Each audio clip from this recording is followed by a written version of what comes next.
Charles, how are you? I'm doing well. How are you? I'm great, man. Very, very cool to talk some Tampa Bay Bucks with you. Yes, absolutely. We're talking now about Bellevue University. So tell me what you do at Bellevue University. Let's start there. So I am the director of Undergraduate Admissions at Bellevue University. I've been with the institution almost 15 years. It's crazy to think of. The time's just flown by, but it's been just an enriched experience. Get a chance to work with a lot of great people and work with a lot of great students. So for me, every day going in is just again another unique opportunity to be able to help someone live a lifelong dream, personally or professionally, and help other people, assist them through the process. So 15 years ago, how was Bellevue University different than it is now? What's changed? Well, we changed at such a rapid pace, and it's one of those unique institutions to work at where we're always evolving to the next stage of how we can best help people. So whether it's just our on-campus facilities, whether it's our technology to be able to assist students, and just overall just the general vibe of being on campus has changed, but it always changes for the better, which is always a very unique thing that happens. Yeah. So let's say I did a year of college in the 90s, right? Let's just say I went for a year. You know, as everybody says, like, the 90s, if you stop, you're not going back, That's right? right. So let's just say that happened to me. Yes. Let's just say, but I'm interested in getting my degree, and I'm coming to you. Tell me, what's your pitch to me? When somebody sits down across from you, what do we talk about? Well, how do you make me comfortable going back to school? Because being at the age that I would be coming back, I'm going to have a list of questions about this long that most likely probably deal with how uncomfortable it's going to be. So make me comfortable with it, Charles. Uncomfortable, anxiety is another one that comes to mind. Sweat. Yes, exactly. No, I think at Bellevue University, it's one that's interesting because we really model to the adult learner. While we service all types of students all over the country, all over the globe, really, it's the sense of our open access institution. We really want people to feel like there's never a bad time to come back. It's never too long. And really, the reality is, being educated and continuing to learn and grow is something that every individual should do, both personally and professionally. But for somebody like you who's coming back from the 90s, I would say first, don't panic. We're going to help you get through it. But as part of our admissions process, we conduct what we call a professional college advisory session. And through this session, we do one thing that most colleges, I would say, are a little bit challenged at doing. We just simply listen. We listen to what are your goals. We listen to what are your passions. And not just that, but what are your fears? What are things that really have prevented you from coming back? And as we start to capture that information and kind of get a better sense of how we can service you, because again, not everyone is a great fit for us. Yeah. And there's other options that we provide them if they're not. But really, somebody like you, we talk about transcripts. We talk about what you would consider the general topics of conversation in an admissions, discussion. But really, it goes one step further than that, where we really, again, talk about the goals and try to dig really deep to ensure folks that come to us, we do have services and degree programs that can really help them. And we feel we have we have over 85 undergraduate programs. We have graduate programs. We have doctoral programs now at our institution. And we've really found that what the students tell us is that initial experience, as you had mentioned, where it can be quite fearful. Yeah. Really, it's a very smooth transition for them when they come to us. That's great. You said something that I want to go back to. You said, what if you're looking at my transcripts, you're talking to me, and I clearly am not ready to resume at a university, at the university level. I mean, that has to happen. I'm guessing 10 times out of 10, if I'm going to a different place, they're going to be like, don't worry, we got you. That's right. No problem. Come on in. We'll put you in a classroom where you won't succeed. Talk to me about how Bellevue University is different in that way. Yeah, that is one. I think it's common in today's, in kind of today's market of higher education, and it's really an investment, right, into their future and what they're trying to do and accomplish. But for us, it does become personal again, where it's not something where we just want to push a student into class when you're not prepared. We really don't have a program that fits you. We really don't have the resources that fit you. And for us, we always recommend, have you thought about a community college, or have you thought about, maybe taking some type of testing courses just to check your level and see where you're at. So those are things where it's crazy to say, but every day we tell people Bellevue is probably not a good fit for you, and you'd be amazed the ones where we say, why don't you go to community college? why don't you take a couple courses just to get back up to speed? And those students come back to us. And actually, they come back to us very grateful and very appreciative because we put them on that path. Yeah. And they end up staying with us. They become BU alum and graduates and actually start spreading the word of all of the great stuff that we do for our students. Because for us, it really is a passion. It becomes personable for us.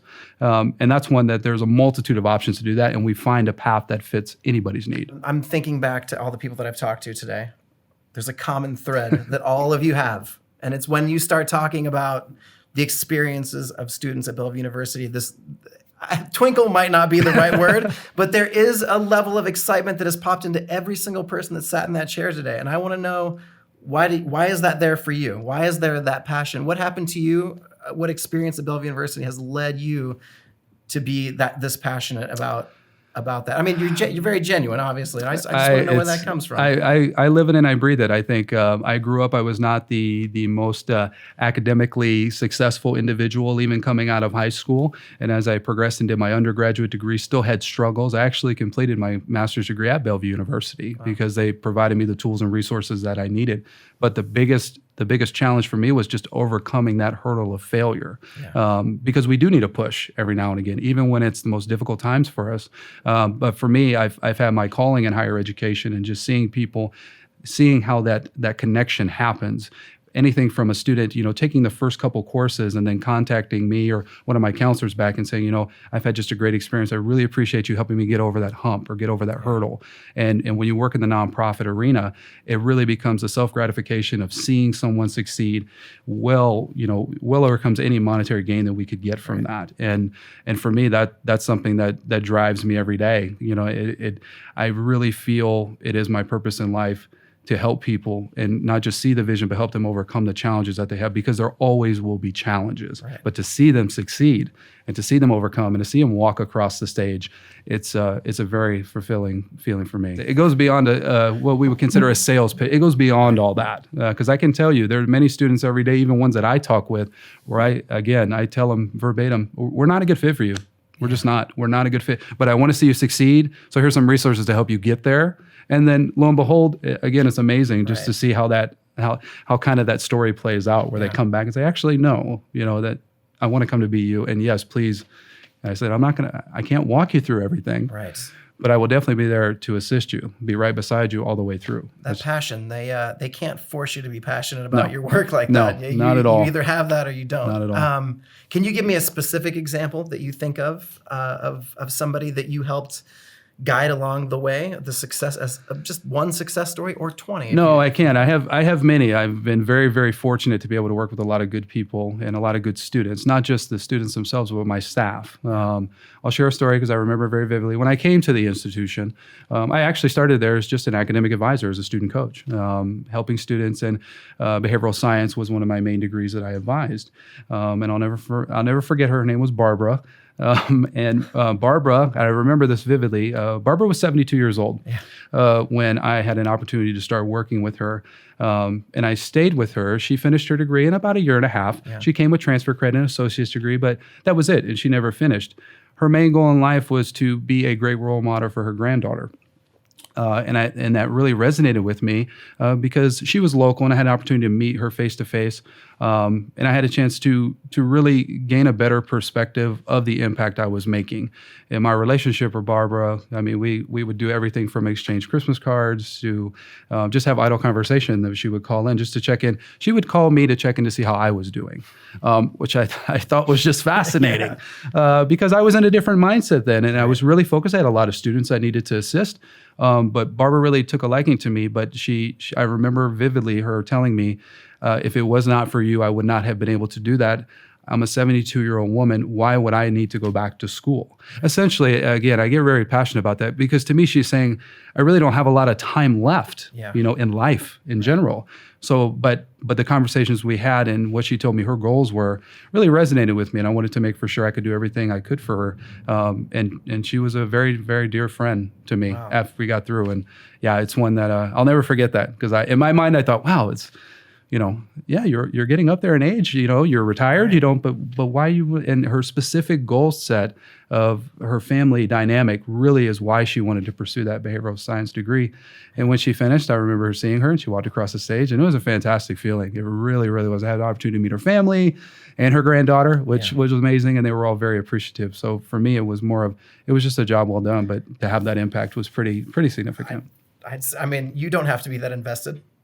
Right? Nobody's forcing you to be that invested in somebody. No, not at all. As I tell people, I work 25/8, so I am, I get that passionate about it because there's a lot of people that I've had the opportunity to mentor with and I've had the experience with. Even when I was doing my graduate degree, I've had the chance, I'm very blessed and benefited to be able to work with people that have helped me along my way. And because I've had some tremendous obstacles to overcome through my journey, and my journey is still going. And so I'm always happy to share those type of experiences with people because I think, especially in these times we're in now, I think that's very, very important that humanity, that our ability to just help one another is critical for us. So, and I enjoy it every day. It's one of those things where when they say do what you love, I absolutely love what I do. So, obviously, with what is happening in the world right now, you're seeing a lot of people who might look at the current career they're in a little differently and want to make a change.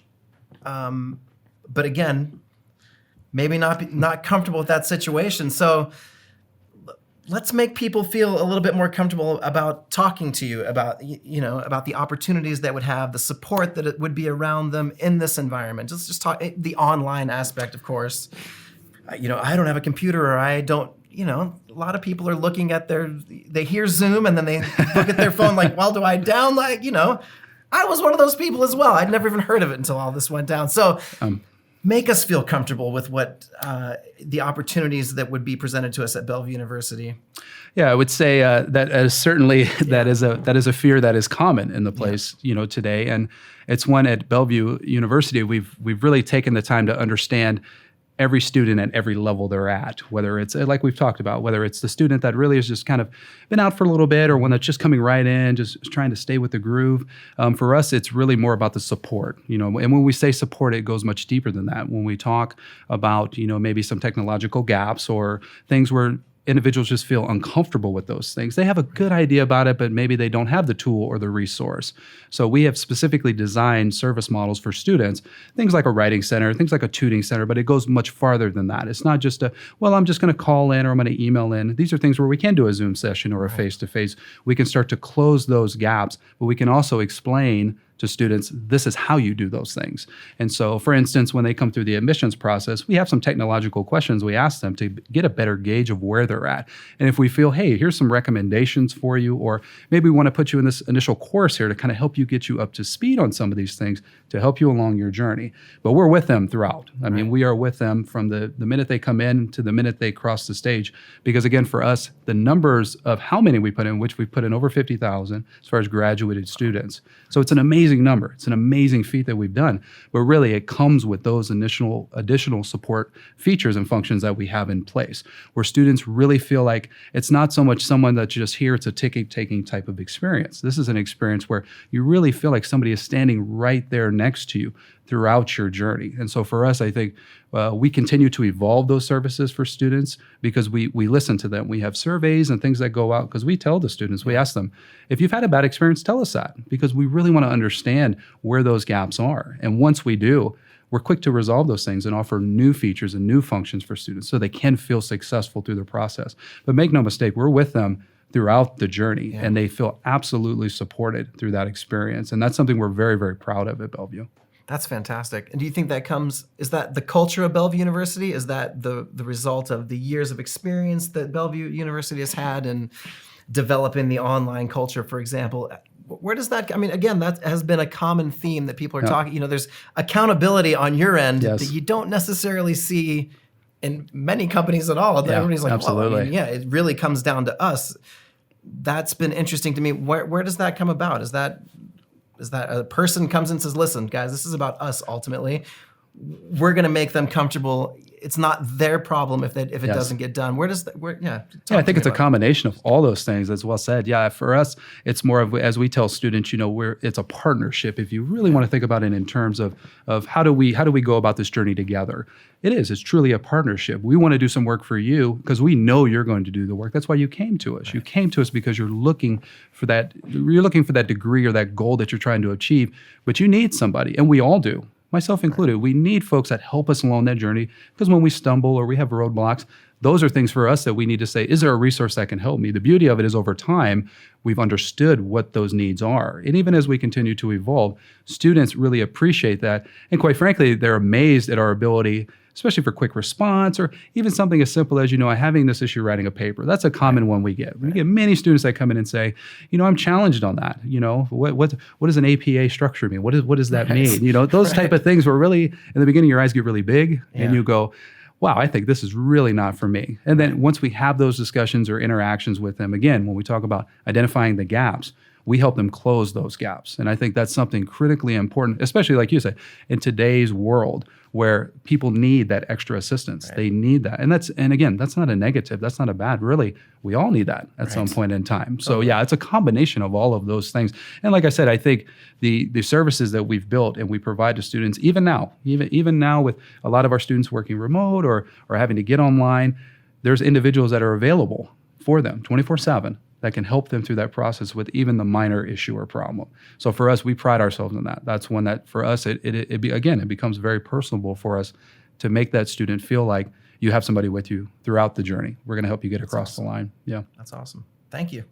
Yeah. If Tampa Bay goes to the Super Bowl, you want to go? I'm in. All right, we're going. I'm very much in. It's very nice in February in Florida, by the way. It's perfect in February. Beautiful.